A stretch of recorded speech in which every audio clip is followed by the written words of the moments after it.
પાર્વતીએ તો સાંભળ્યું સતીએ કે મારા પિતાને ત્યાં યજ્ઞ છે, એટલે પોતે ગયા. પણ શિવજી નથી ગયા. પરિણામે યજ્ઞ નિષ્ફળ ગયો.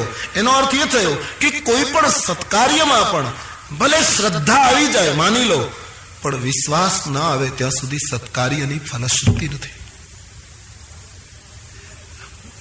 આગમન બોલાવીએ ન બોલાવીએ, માની લો થોડીક વધારે શ્રદ્ધા આવી ગઈ સત્કાર્યમાં, સાધનામાં, પણ જો વિશ્વાસ ના આવે સાધનામાં કે સત્કાર્યમાં, તો કાર્યની ફલશ્રુતિ નથી. એટલે શ્રદ્ધા અને વિશ્વાસના પ્રતીક સમાન ઘનીભૂત સ્વરૂપ શિવ અને પાર્વતીની ગોસ્વામીજીએ વંદના કરી. ભગવાન શંકર તો ત્રિભુવનના ગુરુ છે, સમગ્ર વિશ્વના ગુરુ છે, એમ કહીને શંકરજીને ત્રિભુવન ગુરુ તરીકે પ્રણામ કર્યા. વાલ્મીકીજીની વંદના કરી, હનુમાનજી મહારાજની વંદના કરી. સંસારને ઉત્પન્ન પાલનને લઈ કરનાર આદ્ય અંબા ભગવતી સીતાજીની સ્તુતિ કરી. પરાત્પર બ્રહ્મ રાઘવેન્દ્રની સ્તુતિ કરી.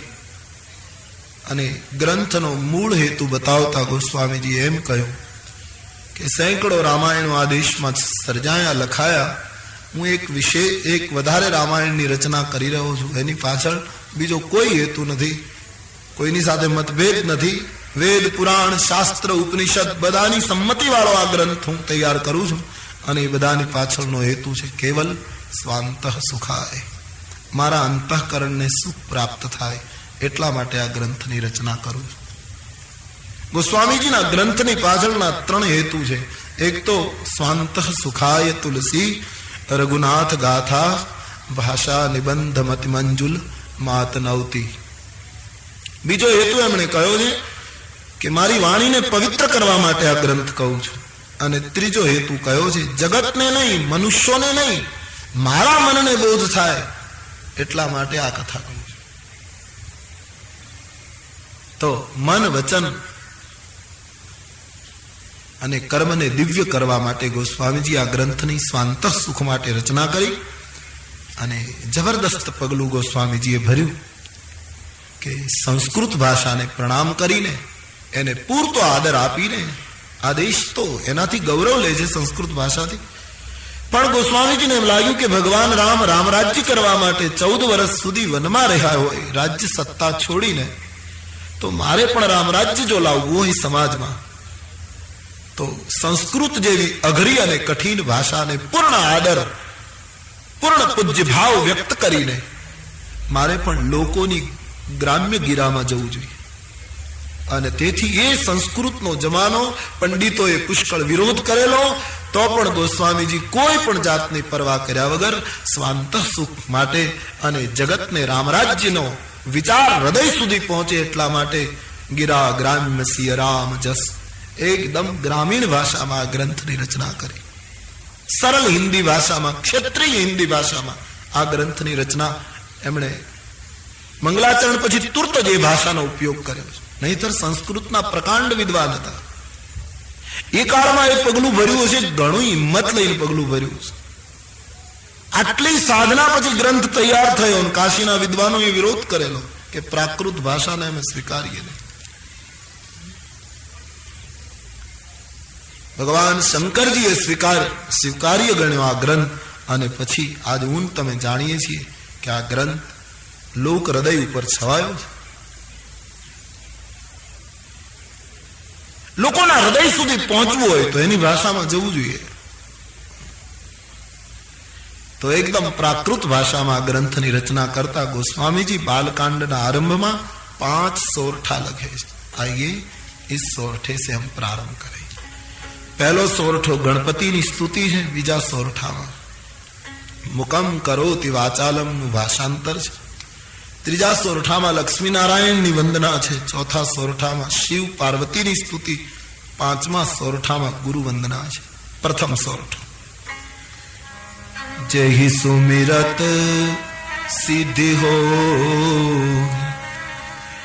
ગણનાયક કરિબર બદન કરહું અનુગ્રહ સોય બુદ્ધિ રાશિ શુભ ગુણ સદન. જેનું સ્મરણ કરવાથી સિદ્ધિ પ્રાપ્ત થાય એવા હે ગણનાયક, હે કરિવર વદન, આપ મારા ઉપર અનુગ્રહ કરો. આપ બુદ્ધિની ખાણ છો, ગુણોના ભંડાર છો, ગુણોના સદન છો, ગુણોનું તો ભવન છો આપ.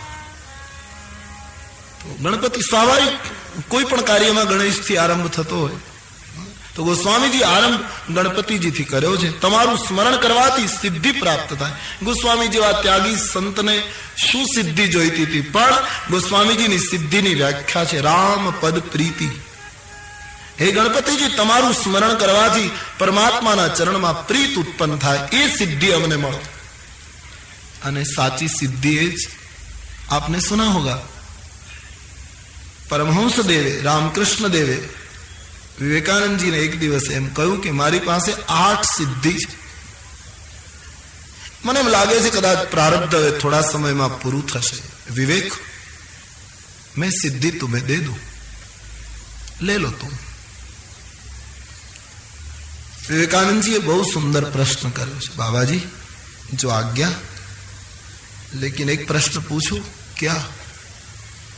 કે તમે મને 8 સિદ્ધિ આપશો તો એથી મને મળશે શું? તો પરમહંસ દેવે કહ્યું લોક માન્યતા મળશે, જબરદસ્ત લોક માન્યતા મળશે. લોકોનો જ્વાળ તારી પાછળ હશે. बुरा ना लगे तो कहूं बाबा? हाँ बोलियो. प्रभु मान्यता મળે કે નહીં? બોલે પ્રભુ માન્યતા સિદ્ધિથી નહીં મળે, લોક માન્યતા મળશે. ચરણમાં વંદન કરીને કહ્યું અનાદર કરું છું તો મને માફ કરજો બાપજી, મારે લોક માન્યતા નથી જોઈતી, મારે પ્રભુ માન્યતા જોઈએ છે. તો ગોસ્વામી જેવા સંતને સિદ્ધિની શું જરૂર? સંતોને સિદ્ધિ તો એની પાછળ પાછળ. પણ સિદ્ધિની વ્યાખ્યા રામચરિતમાનસે જે કરી છે તે રામપદ પ્રીત, પરમાત્માના ચરણારવિંદમાં અખંડ અસ્પૃશ્ય નિર્ભેળ પ્રેમ, એ સિદ્ધિ છે. તો ગોસ્વામીજી ગણપતિની પાસે આ સિદ્ધિની માંગણી કરે છે. આઈએ હમ ગણપતિજીથી આરંભ કરે.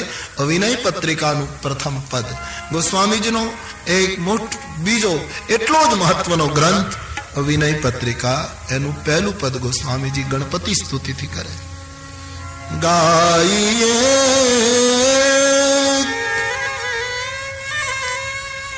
ગણપતિ જગવંદન,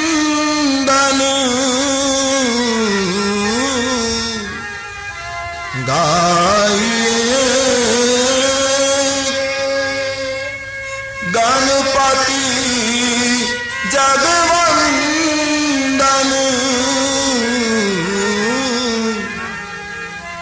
શંકર સુવન ભવાની કે નંદન, શંકર સુવન ભવાની કે નંદન, શંકર સુવન ભવાની કે નંદન, શંકર સુવન.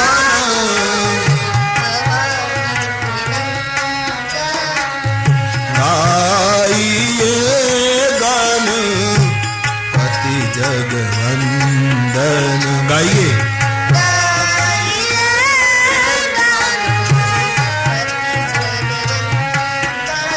મેં સવારે યાની બપોરના કથાના આરંભમાં એટલા માટે કહ્યું કે આ નદીની સાથે સાથે ગતિ કરવાની, અને ગતિ કરવી હોય તો ગાવું પડશે.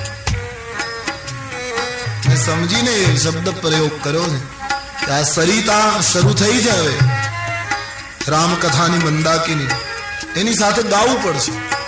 સબ ગાઈએ.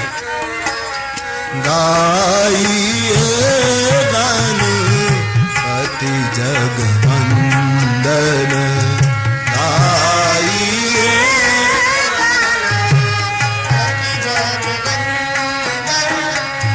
ગાઈએ ગણપતિ જગવંદન.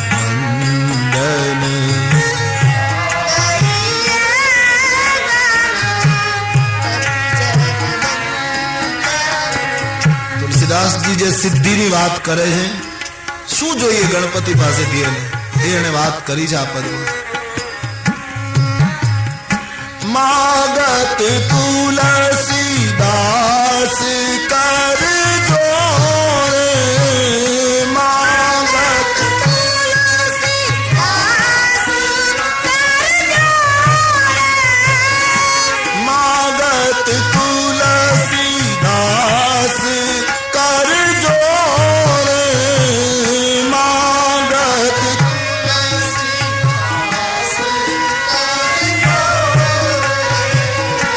બસહુ રામ સિંહ માનસ મોરે, બસહુ રામ સિંહ માનસ મોરે, ગાઈએ ગાન પતિ જગવંદન,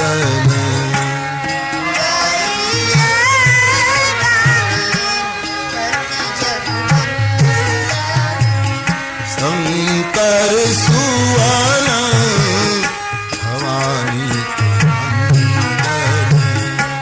શંકર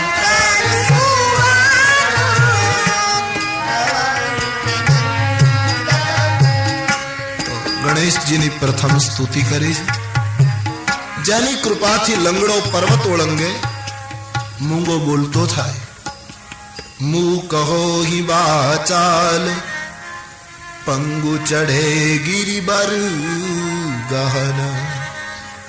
જેની કૃપાથી આવી ક્રાંતિ ઘટે, હે ભગવાન એ આપ મારા ઉપર કૃપા કરે કે મારા જેવો પંગુ જીવ, વાત વાતમાં થોડીક મુશ્કેલી આવે તો રડી પડતો જીવ, મારા જીવનમાં પહાડ જેવડા દુઃખો આવે તો હું એને પાર કરીશ તારી કૃપાથી. મારા જેવો મૂંગો માણસ, સ્વાર્થની ભાષા બોલનારો માણસ, પ્રભુ તમારી કૃપા થશે તો પરમાર્થની ભાષા બોલતો થઈશ, રામ નામ બોલતો થઈશ. આપ મારા ઉપર કૃપા કરે. ત્રીજા સોરઠામાં નીલ સરોરુહ શ્યામ તરુણ અરુણ બારીજ નયન, કરઉં સો મમ ઉરધામ સદા ક્ષીર સાગર શયન. આપ લક્ષ્મીનારાયણ ક્ષીર સાગરમાં જેમ શયન કરો છો એમ મારા હૃદયમાં નિવાસ કરો. હું અનુભવું એમ, આમ તો તમે છો જ, પણ મને અનુભવ થાય એવી રીતે નિવાસ કરો. ચોથા સોરઠામાં કુંદ ઇન્દુ સમદેહ ઉમા રમન કરુણા અયન. ગૌર ચંદ્ર સમાન જેનો વર્ણ છે, જે ઉમા રમણ છે, કરુણાના મંદિર છે. બહુ સુંદર શબ્દ ગોસ્વામીજી આ ચોથા સોરઠામાં શિવજી માટે લખ્યો. જાહી દીન પર ને, જેને દીન દુખી એના ઉપર પ્રેમ છે એવા ભગવાન શંકરજી તમે મારા ઉપર કૃપા કરો. ભગવાન શંકરજીને દીન ઉપર દયા છે એમ નથી લખ્યું, દીન ઉપર પ્રેમ છે એમ લખ્યું. એ શબ્દ બહુ મહત્વનો લાગે આજના સંદર્ભમાં તો ખાસ. દીન ઉપર દયા કરો, કરવી જ જોઈએ. ધર્મનું એક ચરણ છે દયા. દયા, દાન, તપ, સત્ય, આ ધર્મના 4 ચરણો છે. દયા હોવી જ જોઈએ. પણ હવે એવો સમય છે કે હવે દીન ઉપર દયા નહીં, દીન ઉપર પ્રેમ કરો. દયા કરવામાં એક તકલીફ છે, જેના ઉપર દયા થાય છે હંમેશા પોતાની જાતને નાની સમજે છે, દયા કરનારો પોતાની જાતને મોટી માને છે.